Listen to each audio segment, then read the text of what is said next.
కాబట్టి కొత్తగా నిధులు అడగలేని అసహాయతలో ఉన్నారు.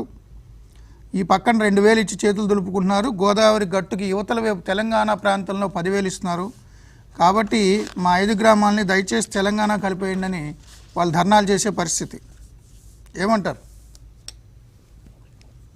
సార్? 3 సంవత్సరాల నుంచి జరుగుతున్న పాలనకి ఇది ఇంకొక ఉదాహరణ తప్పితే ఈ రోజు కొత్తగా మన రాష్ట్రంలో అధికారంలో ఉన్న వైఎస్ఆర్పి పార్టీ ప్రవర్తిస్తున్న విధానం గురించి ఈరోజు కొత్తగా మనం ఆశ్చర్యపోవాల్సిన అవసరం ఏముందండి?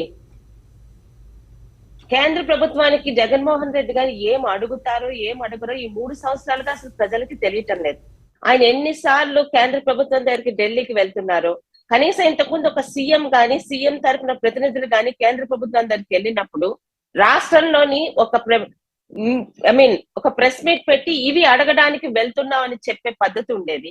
అక్కడికి వెళ్ళి వీళ్ళు ఏం అడిగారో, వాళ్ళు దేనికి ఒప్పుకున్నారో అక్కడ కూడా ప్రెస్ మీట్ పెట్టి రాష్ట్ర ప్రజలకి చెప్పాల్సిన అవసరం, నైతిక బాధ్యత వాళ్ళకి ఉందండి.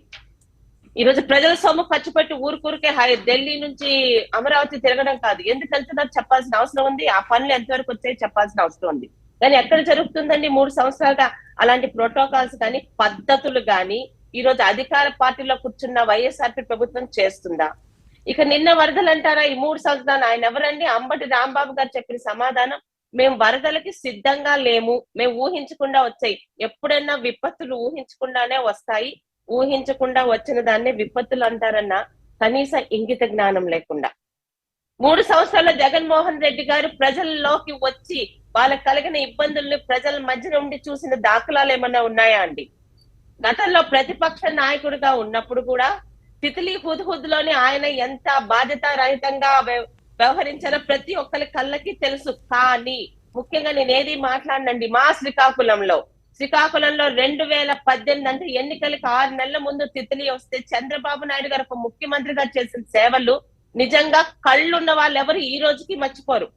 వారం రోజుల్లోనే ఆయన వారం రోజులు ఒక ముఖ్యమంత్రి పలాస లాంటి ఒక ఎక్కడ అవుట్స్కట్స్ లో రాష్ట్రంలోని చివరిలో ఉన్న ఒక అసెంబ్లీ కాన్స్టిట్యున్సీలను ఉండి దాదాపు 15 మంది మంత్రులు, 100 మంది ఐఏఎస్ ఐపీఎస్ ఆఫీసర్లు ప్రజల మధ్య ఉండి మంచి నీరు, మిగతా అవసరాలకి నీరు, వాళ్ళకి వండుకోవడానికి ముందేమో కనీసం పక్క నుంచి శ్రీకాకుళం, విశాఖపట్నం నుంచి వాళ్ళకి ఆహార పొట్లాలు తెప్పించారు.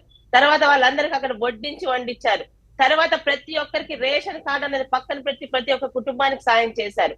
15 రోజుల్లో అందరికి లక్షల కొద్దీ ఆ రోజు వాళ్ళ నష్టపరిహారం అంచనా వేసి వాళ్ళ అకౌంట్ లో వేస్తే